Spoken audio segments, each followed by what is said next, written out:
siempre más que clara la exposición. Ya hay algunas preguntas ahí en el sector correspondiente. Invitamos a todos aquellos que quieran dejar alguna pregunta, les iremos tratando de trasladar.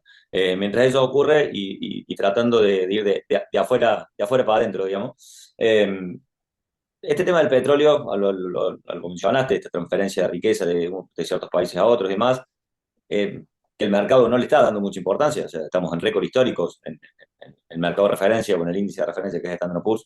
Pero por lo menos lo que dicen algunos colegas tuyos, che, una cosa es el petróleo a 60, 70, 80, pero otra cosa es a 100 o 110. ¿Sí? En su impacto de la parte tanto inflacionaria, que lo que puede llevar a los bancos centrales a reaccionar de alguna forma con el tema de tasa de interés y con la capacidad de generar una recesión, ¿no? O sea, porque te cambia el ingreso disponible. No mencionaste, o por lo menos no lo vi tan claro, esa cuestión, ¿no? Este tema de que no se resuelve y por más que las curvas de futuros muestren que la expectativa esté para abajo, ¿hay un riesgo ahí? ¿No hay un riesgo? A ver, yo diría, hay una percepción del mercado, más allá del riesgo, que el precio no va a volver a los precios que vimos a principio de año. Ok, Entonces, eso es primera cosa. Y si uno ve la curva de futuros de precio del gas, no tiene pendiente negativa, sino que está flat. Entonces, si uno piensa en los países importadores de gas, Europa, claramente el desafío es más grande. Eh, Ahora bien, primera cosa, la expectativa es que el precio futuro esté en torno a los $80 y no a los 60, 65 pre-crisis. Eh, Segunda cosa, yo diría, aparentemente el mercado de equity americano se olvidó que hay una guerra en Irán. Perdón, voy a una cosa anterior. Estados Unidos yo creo que está urgido por resolver el tema de Irán. Y yo soy de los que piensan que Irán también. En Estados Unidos en general te dicen, no, no, Irán no tiene ningún interés en resolver el problema este, hace 40 años que venimos dando vuelta y no hay buena voluntad. Yo soy de los que piensan que Irán y Estados Unidos necesitan resolverlo. Quizás hoy el que menos interés en resolverlo sea Israel, que está buscando resolver su problema con los vecinos.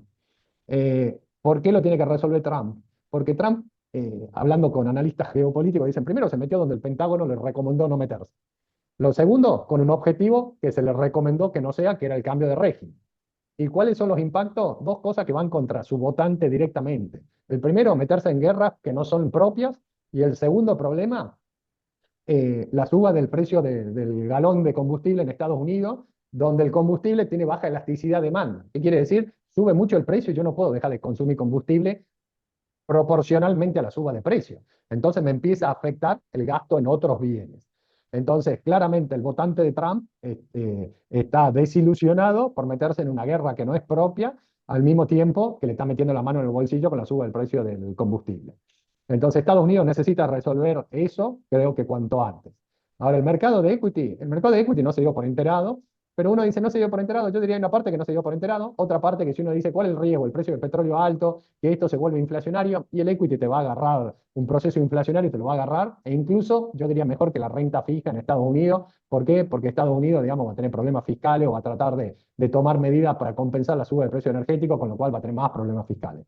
Entonces, creemos que el equity americano de nuevo empieza a ser atractivo, hay que tener cuidado, son valuaciones altas, creo que más que nada hay que esperar de alguna forma algunas correcciones como oportunidad para volver a entrar. Dentro de eso, cuando uno dice qué está motorizando el mercado americano, claramente creo que los estados de resultados que se van conociendo, cuando se van conociendo, digamos, cómo le está yendo a las compañías, bueno, se siguen viendo resultados muy promisorios, elevados y por arriba de las expectativas del mercado. Creemos que el driver es mucho más el balance de las compañías que la guerra en Irán en equity. Pero de nuevo, algo que venimos recomendando hace tiempo, diversificar portafolio, la baja del precio del oro nosotros la estamos viendo como una oportunidad, creemos que hay que irse más emergente, creemos que América Latina, y ahí Aníbal, vos sos uno que siempre pregunta, che, América Latina, bueno, en América Latina claramente está siendo beneficiada porque suben los precios de lo que vendés, porque el mercado dentro del proceso de diversificación se está metiendo en América Latina, y porque Estados Unidos dijo, muchachos, para mí no para mal, yo voy a poner un pie en América Latina, que hace 30 años me olvidé. Entonces creo que Sí, todo a ver, eso, bueno, no quiere que le pase lo que le pasó por ahí en África, que ya está mucho más colonizada por los chinos que América Latina, que estaba en ese proceso, ¿no? Y claramente está. Te dejo dos preguntas para justamente ir bajando hacia el sur, ¿sí? Pero, no, digamos, una que la manifestaban y que creo que es importante también para la Argentina, y pudiste entender algo, ¿sí? ¿Qué onda las elecciones de medio término en Estados Unidos? ¿Sí? Y una pregunta por ahí, no sé si más difícil, eh, inteligencia artificial, ¿sí? Más allá de hacerme cortar demasiado ya a Terminator, película que solamente los que ya tenemos cierta edad podemos visualizar y decir, ¿cuándo las máquinas van a tener conciencia de sí mismas? Este, lo que se está viendo y lo que dicen que puede ser es, che, viviendo una revolución productiva, diría el amigo Carlitos, que está recién en la primera fase, ¿no? Y que quizás desde la aparición de Internet, que el mundo no vive algo que puede generar un cambio tan profundo y quizás más profundo todavía. Entonces, ¿qué se dice? Vos que estás mucho más en contacto con Argentina, estamos menos aislados que antes, pero seguimos todavía me colgó la palmera, vos por tu laburo estás permanentemente con el exterior. ¿Cómo se está viviendo todo este proceso que quizás ahora es mucho de inversión y todavía no se ve el impacto tan fuerte en los balances? ¿Realmente esto puede cambiar, puede dar un salto de productividad que haga, por ejemplo, que el PBI potencial de Estados Unidos sea distinto al que era hasta hace un par de años? A ver, vamos por partes. Primero, yo digo, el mundo experimentó muchas revoluciones.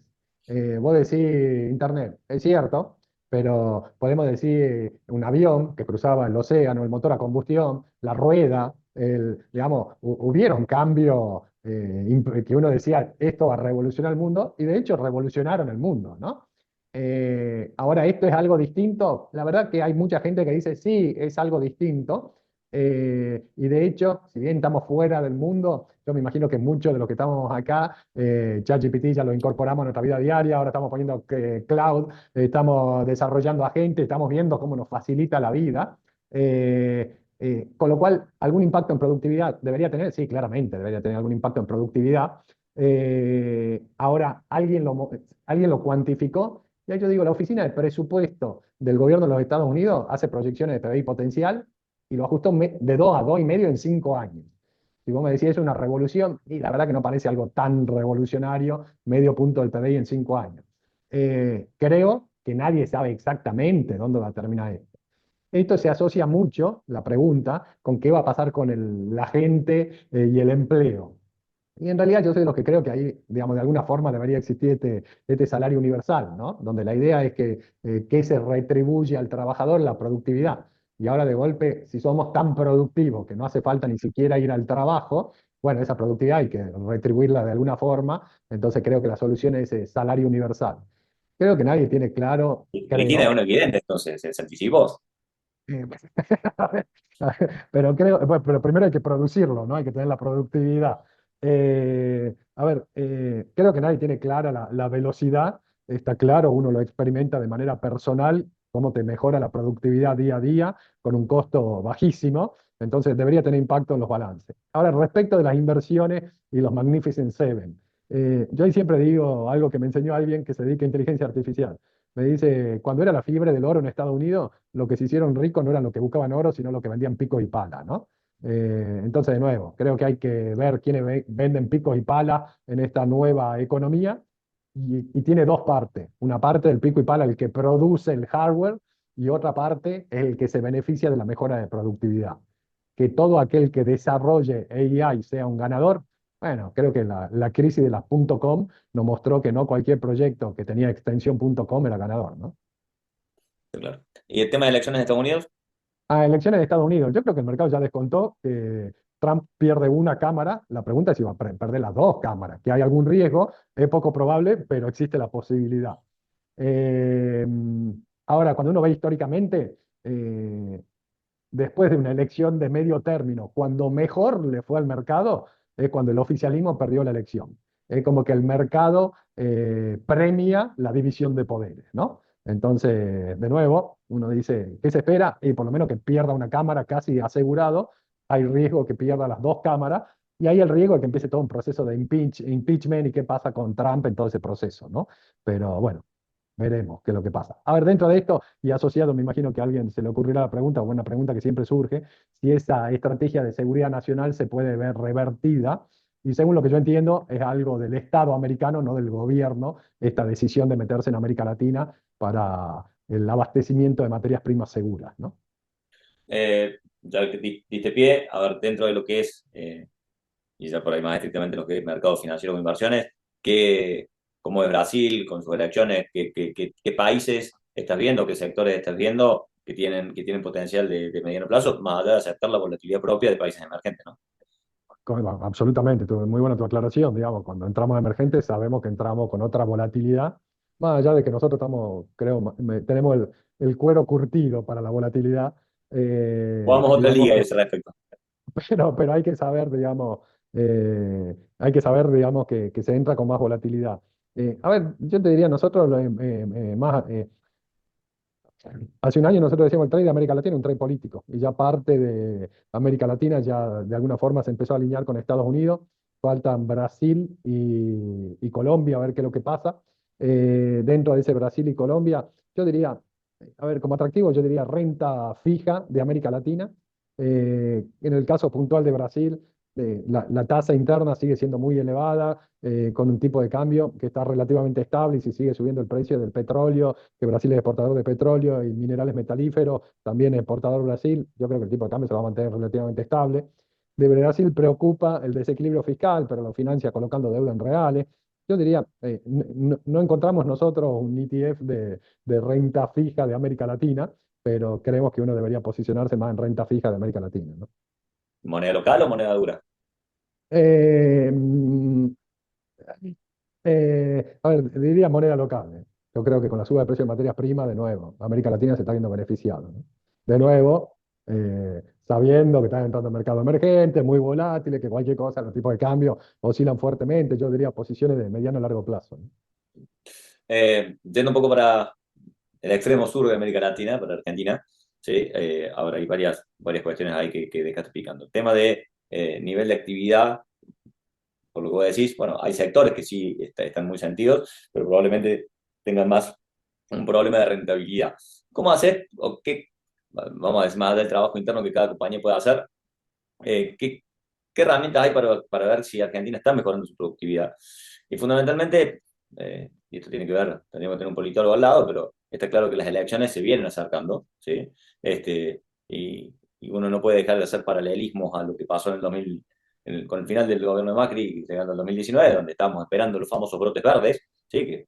Que si llegaron, no alcanzaron, y obviamente cuando vino un gobierno de un signo claramente opuesto, lo poco mucho bueno que había hecho el gobierno desapareció y entramos en un ciclo realmente complejo. Y eso es quizás no, te diría que el principal miedo que tiene el mercado, ¿no? O sea, dispara todo bien con mi ley, pero después, ¿qué viene? Entonces, ¿cómo haces para aumentar el salario real cuando las empresas no ganan plata? ¿Cómo haces para mejorar el consumo, ¿sí? En este contexto, digamos, de restricciones crediticias, donde aparte, el mismo Milei dice, no, nosotros no vamos a abandonar la ortodoxia, porque si ponemos plata en la calle, parte se va a inflación, ¿sí? Y quizás recién ahora el gobierno está empezando a entender que no va a poder poner inflación en cero así nomás. Bueno, hay varios desafíos que tienen su impacto che, en dónde pongo la plata, ¿no? Che, me quedo en un bono en dólares, en uno en dólares, 6-7% para que no me lleven puesto, o me compro un bono soberano largo que puede tener un rendimiento importante, o compro acciones de Argentina o renta fija en pesos. ¿Sí? Porque un poco, si el gobierno llega bien parado a las elecciones, hay un escenario, si es otro, es diametralmente opuesto, ¿no? Em, Amplia la pregunta. A ver, vamos por partes. Em, Primero, está bueno la comparación que hace con el gobierno de Cambiemos. Y yo creo que la principal pregunta que recibo cuando viene un extranjero es ¿por qué esta vez podría ser distinto? Eh, y hay una respuesta macroeconómica, que es básicamente que este gobierno eliminó el déficit fiscal. ¿Y eso qué hace? Que históricamente Argentina tenía crisis de balanza de pago. ¿Por qué? Porque tenía un déficit externo, donde el déficit externo estaba explicado por el déficit fiscal, y en algún momento, y la única forma de tener déficit externo es que el resto del mundo te lo financie. Entonces, cuando se cortaba el financiamiento externo, tenías que ajustar para llegar a, porque la restricción te chocaba con la restricción presupuestada, tenías que ajustar todo el déficit externo. Macri tenía en 2017 6 puntos de déficit externo, no, 7 puntos de déficit externo con 6 puntos de déficit fiscal y un punto de desequilibrio del sector privado. Y nos quedamos sin financiamiento un día para el otro y tuviste que ajustar 7 puntos del PBI de un segundo para el otro. ¿Cuál es la diferencia que tenés hoy? Hoy tenés un pequeño superávit fiscal. Eso te ayuda a que el desequilibrio externo sea mínimo. Incluso nosotros creemos que este año podés terminar de nuevo casi con superávit gemelos y que si Argentina tiene un desequilibrio va a ser porque el sector privado decide gastar de más. Y si el sector privado gasta de más es porque no obtuvo financiamiento y el día que se quede sin financiamiento el problema es el sector privado. Entonces, ¿cuál es la clave? El superávit fiscal. Entonces, vamos, sigamos con tu pregunta. La pregunta es, ¿qué? ¿Y el próximo gobierno qué va a hacer? Donde el próximo gobierno yo lo separo en dos partes. Que eso sería bueno preguntarle al analista político. Yo tengo una duda. Yo soy oposición. ¿Cómo le compito a mi ley? ¿Con un candidato antagónico o con un candidato que se le parezca? La verdad que con el antagónico yo no sé si gana la elección. Yo no sé si no es mucho más razonable ir con un candidato que se le parezca. Ahora, si vas con un candidato que se le parezca, la pregunta es, o incluso con el antagónico, ¿qué va a pasar con todos los RIGI, con la explotación de petróleo, gas, cobre, litio, plata, oro? Yo creo que va a seguir, porque el gobierno, sea liberal o sea justamente el antagónico, va a necesitar divisas. Entonces yo creo que esa explotación va a seguir. ¿Qué va a cambiar? El acceso al mercado de cambio no es. Pero yo creo que al que produce cobre, Vicuña, a nadie se le va a ocurrir decir, che, que no venga Vicuña a producir cobre. No, que venga Vicuña, que gire la utilidad, que deje plata, que haga. Ahora, si nosotros queremos ir a comprar dólares y por ahí nos meten un cepo de nuevo a nosotros. Yo creo que esa es la diferencia, pero creo que todos esos sectores se van a desarrollar. Ahora, siguiendo, la clave es el equilibrio fiscal. Y ahí de nuevo voy al candidato, o parecido o antagónico. La verdad, la pregunta es si hoy algún candidato gana diciendo volvemos al déficit fiscal. Y la verdad que es una gran duda. Ahora de nuevo, si uno cree que va a ir con un candidato más parecido, bueno, ese candidato más parecido está claro que no podría salir a competir, digamos, a decir vamos a reventar el superávit fiscal. Entonces, de nuevo, a ver, no digo que no vaya a haber volatilidad el año que viene va a haber volatilidad, incertidumbre, va a haber presión sobre el tipo de cambio, el Banco Central va a tener que intervenir, vamos a tener lo típico en un año electoral en Argentina. Ahora no me queda claro que sea una elección entre el blanco y el negro, entre el equilibrio fiscal y la expansión fiscal, entre la explotación de los recursos argentinos o la no explotación. La verdad que a mí me resulta difícil pensar que haya un candidato que diga, no, ¿sabes qué? Que se caigan todos los RIC y no vamos a explotar los recursos naturales. ¿Sabes qué? El superávit fiscal vamos a volver a expandir y si tenemos que tener inflación, tengamos inflación. Me parece difícil de vender. Dicho esto, la pregunta de mercado. A ver, la pregunta de mercado yo te diría, primero, ¿estás obligado a estar en Argentina o no? Es la primera pregunta. Porque si no estás obligado a estar en Argentina, y yo diría, y yo le digo a mis clientes, y venís siguiendo la recomendación que había que posicionarse en peso el año pasado, podés tener ganancias de 2 dígitos recontra larga en dólares. 40% en dólares, podés haber ganado los últimos 5 o 6 meses. Si uno dice, ¿y qué upside le queda a eso? 15%, ¿qué probabilidad le ponemos al 15%? No sé, 60%, de 60 al 15, podés ganar 9 más. Si ya ganaste 40, te va a quedar para ganar 9% más. Qué sé yo, eso lo tiene que decidir cada uno. Pero como que el upside se acortó. Entonces yo ahí haría un primer árbol binomial. ¿Tengo que estar acá o no tengo que estar? Si tengo que estar, ¿cuánto riesgo quiero tomar? Yo creo que capital de trabajo corto en ser, para mí la opción recomendada. Si tengo que estar más largo, y vamos a ver cuánto riesgo querés tomar. Si sos conservador, claramente una ON al 6% que no paga impuestos no es nada despreciable. Si sos menos conservador, bueno, creo que ahí podés buscar alternativas en la curva en peso, en globales y llegando hasta acciones, ¿no? Entonces creo que ahí hay un tema más de nuevo. Si tenés que estar en Argentina o no, y si tenés que estar, una combinación de cuán conservador sos a cuán agresivo querés ser en Argentina. Pero de Eh, nuevo, creo que está asegurada la volatilidad, ¿no? Creo que este año no, este año hay poco peso, se tiene que empezar a entrar la cosecha gruesa. Para mí el gobierno en algún momento se va a correr del mercado de pesos porque va a conseguir financiamiento en dólares. Creo que toda esa dinámica, no tener un proceso electoral este año, todo eso te debería ayudar. Ahora, en algún momento, que nadie sabe cuál es el momento, los argentinos van a decir, bueno, ya está, empecemos a cubrir, ¿no? sí, sí, como solemos decir, somos ecologistas, nos gusta el verde. Y más para los años electorales. Eh, Quedó una pregunta picando ahí que también está en la pregunta es este tema de la tasa de interés, ¿sí? Creo que vos lo graficaste muy bien. Más que, y en eso coincido, o sea, es imposible que con este nivel de tasa, o con el nivel de tasa de interés reales que venía teniendo la economía argentina, ¿sí? No se genera un proceso de mora, ¿sí? Que es más evidente todavía en los sectores de ingresos fijos, en definitiva, en la familia.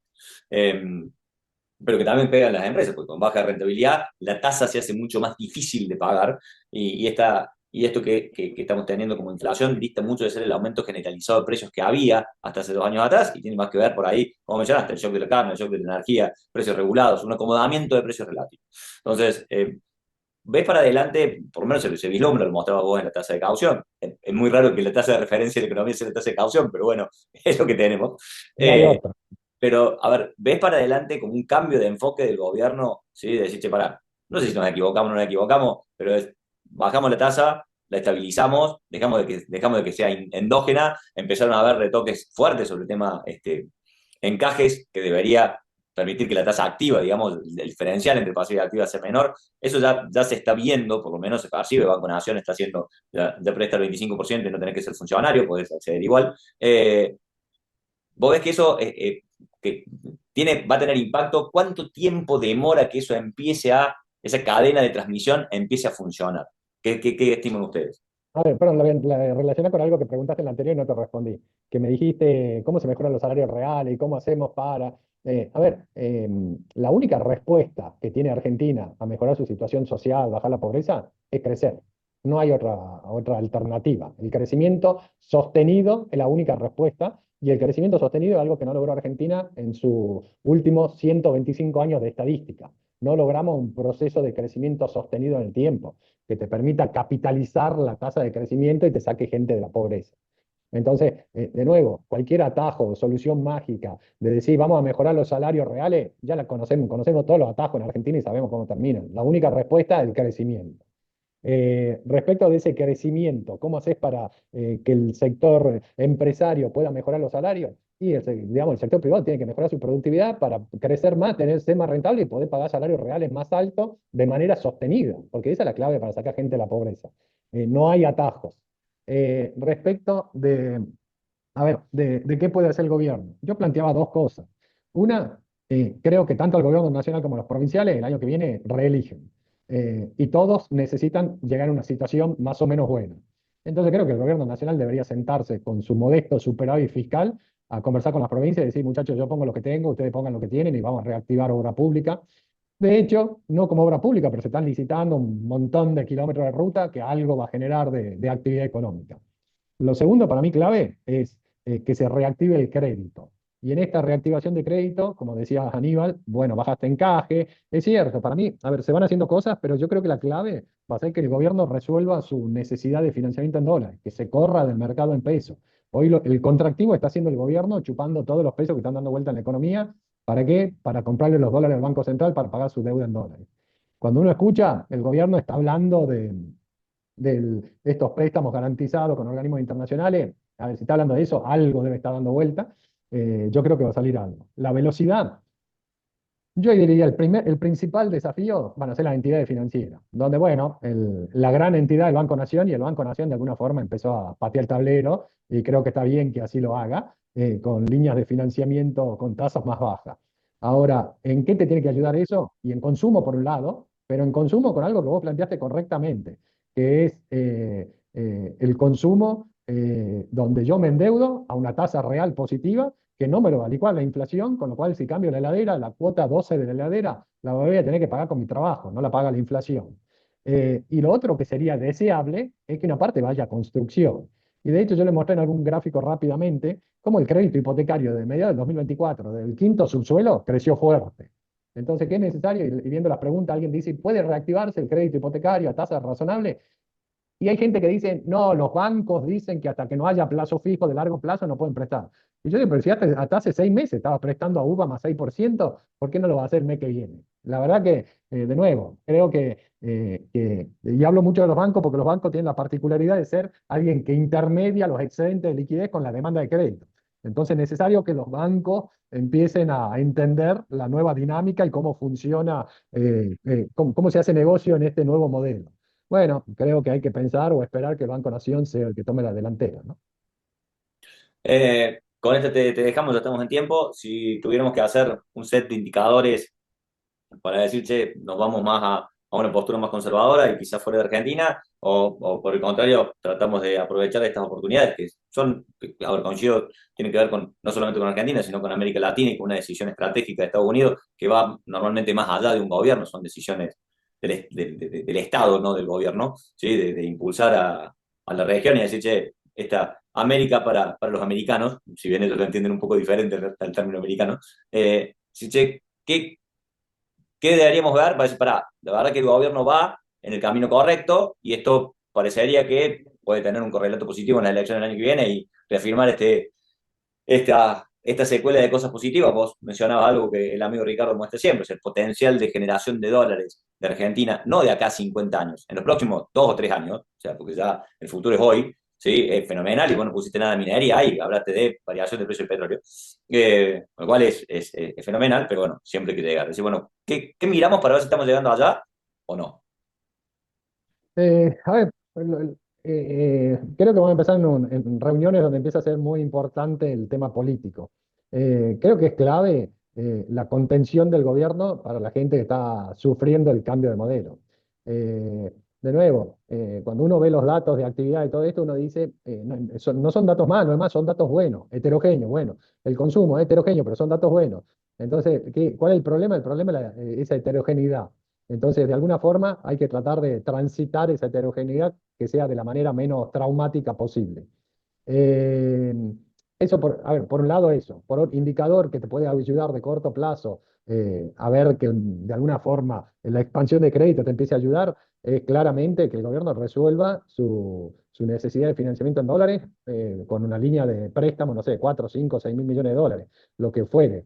Eh, Creo que ese es un claro indicador. Eh, y después, de alguna forma, indicadores más cortos, claramente son tasas de interés y tipo de cambio, ¿no? Si uno ve un tipo de cambio que está estable, el Banco Central sigue comprando dólares y todo, bueno, está hablando de alguna forma que sigue habiendo demanda de peso y que no se vislumbran por lo menos mayores problemas de corto plazo. De nuevo, creo que tenés un periodo, estamos entrando en mayo, que empiezan los meses fuertes de liquidación de cosecha, que en esos meses fuertes de liquidación de cosecha va a haber más dólares dando vuelta, más peso dando vuelta, y si el gobierno no te esteriliza todo eso, te debería ayudar en actividad económica. Donde de nuevo, esa actividad es una actividad que debería ayudarte en esa transición de la gente que va sufriendo el cambio de modelo, ¿no? Como siempre, súper claro. Muchísimas gracias por el tiempo. Muchas gracias a todos los que han participado. Hemos tratado de transmitir varias de las preguntas, algunas siempre quedan pendientes. No he podido cumplir el excelente rol que siempre cumple nuestro amigo Saúl, pero esperamos que pronto lo tengamos de vuelta entrevistándote, por así decirlo, o dirigiendo este webinar. Desde acá le mandamos un saludo. Y Gran bueno, saludo. de acá nos vemos el 19 de mayo con vos, ¿no? Aquí en Córdoba, ya Mm. presencial en Córdoba. Sí, sí, sí, está por Córdoba, sí, 19 de mayo. Sí, sí, sí, tengo la cabeza. Sí, sí, sí, El así es. Congreso de IAF, vamos a contar con vos por acá. Así que, bueno, Así desde ya es, así que nos invitamos a vemos por todos los allá. que han participado a sumarse. Gracias, Far, nos estamos viendo. Gracias a No, un todos. placer, Hasta la saludos a próxima. todos. Chao, chao.